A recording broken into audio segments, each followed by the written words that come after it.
What's going on, people? I took a half day of work yesterday and I was messing around with some new materials to me.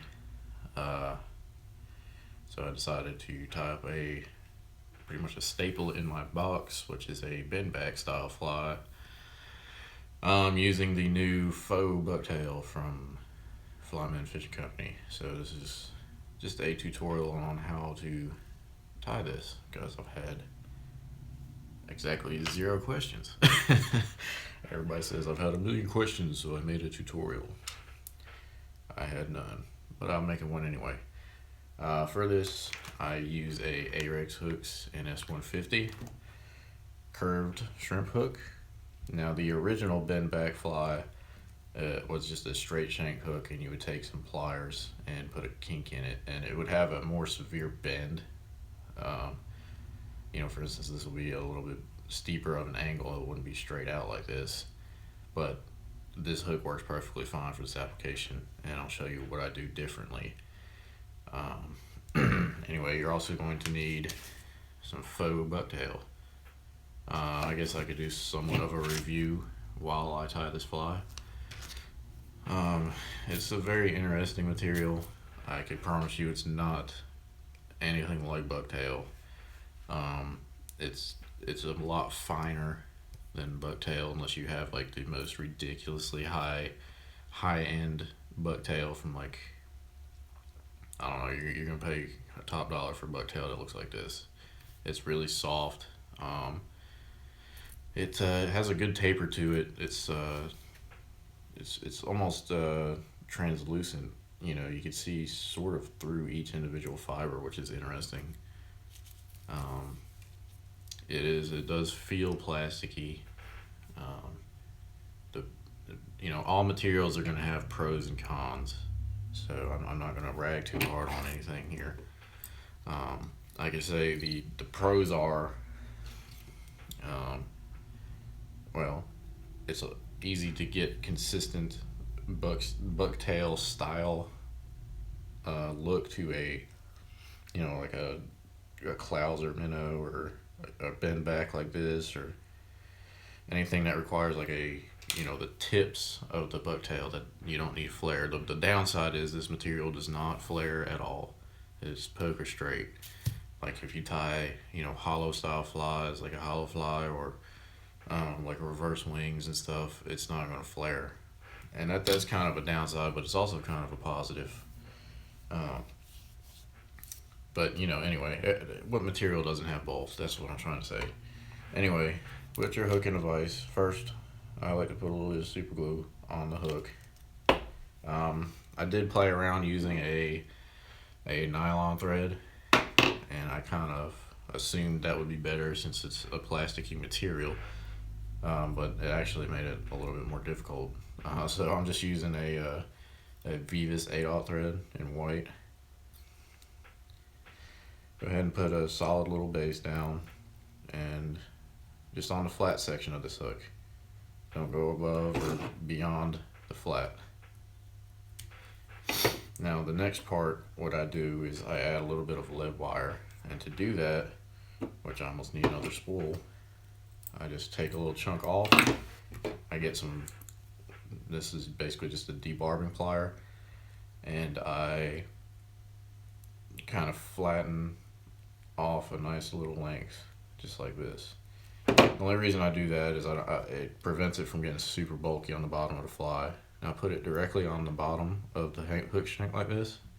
Try to catch each of the little grooves you just did with the pliers, and twist it off. And I always do 2 layers. If you were to tie the bendback style fly on this hook itself, it would want to taper in the water on you. It wouldn't really track perfectly straight. I have found that the 2 layers of 025 lead squeezed flat on the bottom will literally prevent that, and it doesn't add a ton of weight.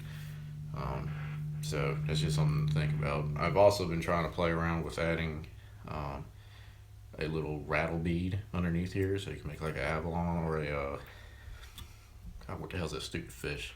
The yolk sac on the neck. Anyway, but I can't find beads small enough for this size hook. And it just looks absolutely ridiculous when it's done, but I'm still playing around with that.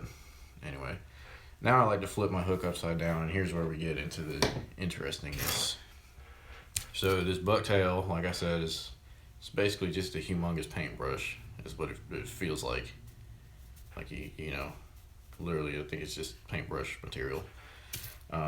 But it has no flash in it, and that was another downside to me. Like, I would assume a fake bucktail material, it would be kind of like Deer Creek's Glitz and Glint or SF Blend or something like that. They all have built-in like angel hair flash, which is cool, but sometimes you want it, sometimes you don't. I guess that's why they left it out. So I'm gonna add flash to this, and I'll show you how I do that. First, you're probably gonna want to take a lot more than you need, because I mean, look how long that is. That is a lot of length to some bucktail.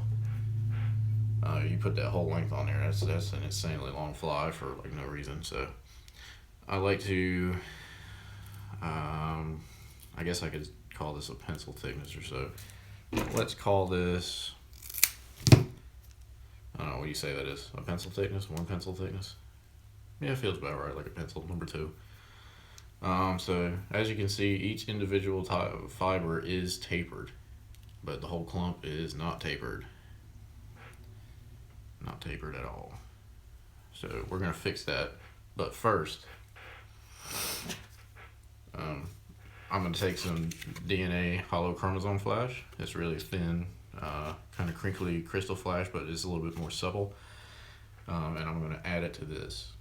So I'm gonna put this in my mouth, so I'm not gonna talk for just like 1 second.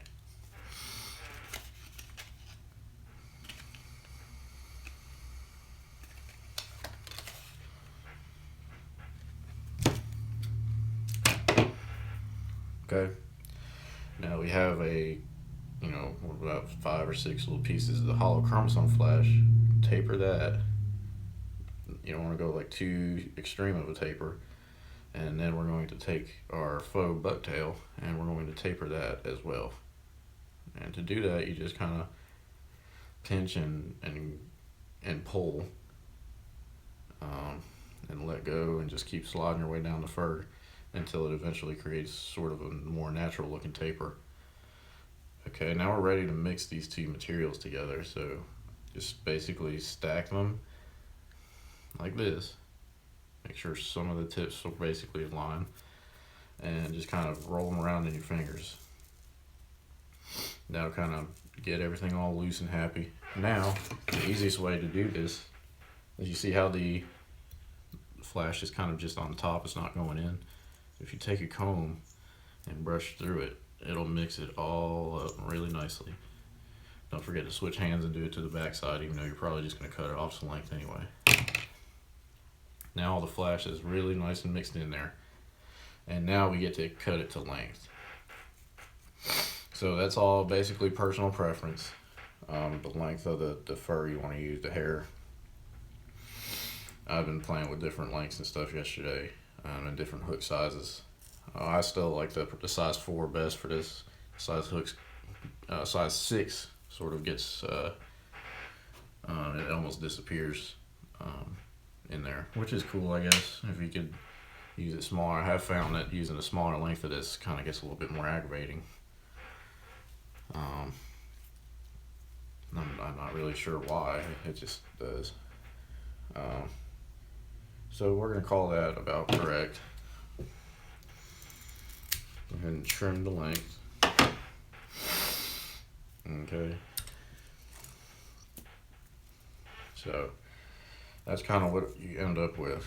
That's your tail. Now, another trick to this is to add more super glue. Well, flip your hook upside down the way it's going to be riding. And you want some glue on there to help stick this plasticky material to it. If you didn't put this and you're using regular thread, I can tell you it is literally going to slide right out on you. So make sure your tips are all right there at the eye, and put a couple loose wraps on there on top of the glue, and keep wrapping, keep wrapping, keep wrapping. Okay. Now before you really tighten it down, make sure you have like a half moon shape around the top of your you know, the whole top of your fly. You don't want any of this hair to go beyond the halfway point of the hook shank, or it will not swim correctly. Okay.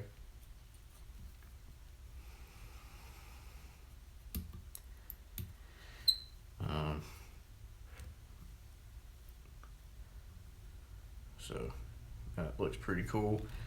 Now I'm gonna rotate it in my vise because I have a wriggle, and that little bump on the bottom kind of gets annoying when you start doing reverse when the hooks are upside down, basically.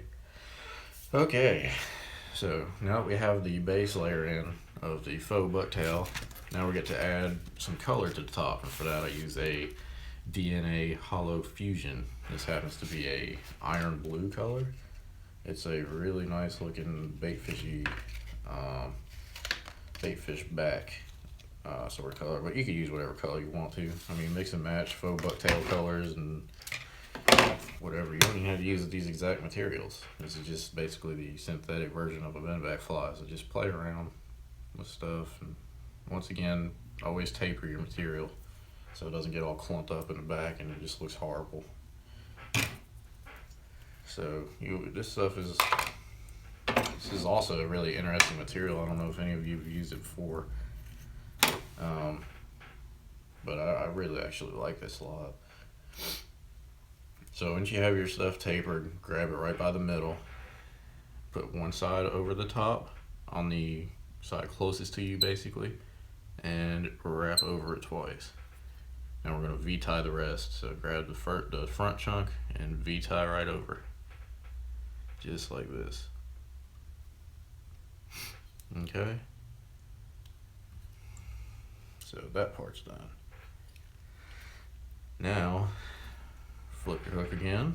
Now we get to add my little throat / hotspot, and for that I use some Fusion Dub. I really like this eat a peach color. It's kind of a orange and pink and amber looking yellow maybe.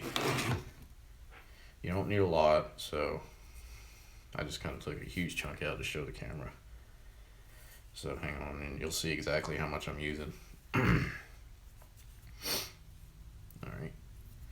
so that's about all you need right there. It's not much. So again, put it right on the bottom, kind of the half moon, so you fill in all the space that you didn't with the faux bucktail before, and wrap over it. Okay, make sure everything looks good before you tie it all down nice and tight. Okay, now grab the front and fold it back over itself like that. Okay, and it's okay if the front of your fly looks like complete garbage. You're just going to cover that all up with some eyeballs anyway. Some of you are probably wondering, like, why does that look so bad? It doesn't matter. There it is. I was looking for my whip finish tool because you're literally done with tying this fly. You could fish this as is. I'm sure it would not hurt, but I mean, why not throw some eyeballs on it and cover up that nonsense? Plus, it'll be a lot more durable with that thread ball under control. You know what I'm saying? So I like to kind of come back and trim up some of this dubbing in the throat because that's a whole lot of throat. Ha.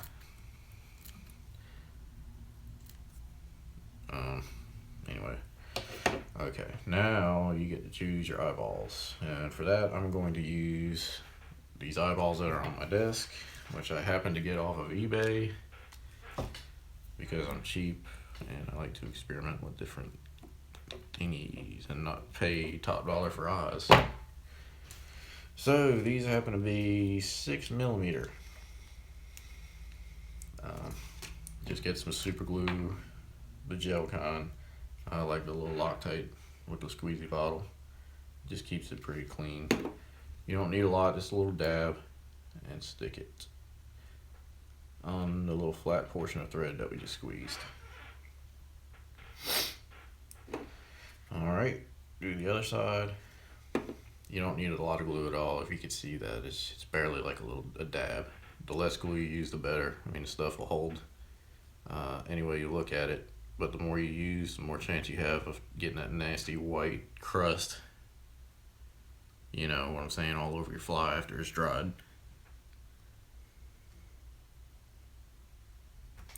Make sure they're nice and straight. Another trick I have kind of picked up is get a chip clip, wooden clip thingy. You get these for, you know, like 100 pack for $1. If you just kind of use these to squeeze the eyes on and keep them there, it's really awesome. But for this video, I'm going to skip the glue drying process just to get this video out. Usually I'd let that kind of go overnight, even though, I mean, the glue dries fairly fast. I just tie like 20 of these and let them go. So anyway, next you're going to need UV resin. Highly recommend the Deer Creek.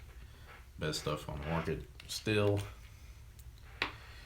Basically, we're going to fill in, don't mind the bubble, we're going to fill in the little cavities of the eye.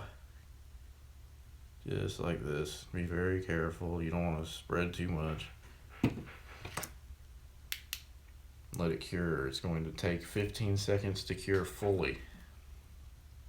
Always keep in mind that the resin is not a glue. The resin is just basically a finishing product. It will not act as glue and keep materials where they need to be. So basically, like I said, it takes 15 seconds to fully cure, so I kind of just put them in where I put the resin on where I need it to be and zap it for about 4 or 5 seconds. And you know, I go back later and fully cure everything.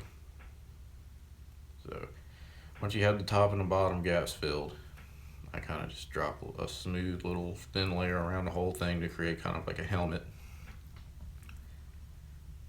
This makes it a lot more durable, as you know, you would have basically one solid piece of head versus a little eyeball that falls off. Everything's gonna work together. Now, to make it nice and round and pretty, just keep your vise rotating pretty slowly while you cure it. And now we're basically almost done. So in short, to get the fly to swim correctly, I added 2 little strips of flattened 025 lead wire to the straight shank at the bottom of this hook to answer the one question I had. Other than that, that's how you tie this. Go ahead and tie some up, man. These things are awesome. I really dig this. Anyway, hope you guys are doing good. Catch you next time.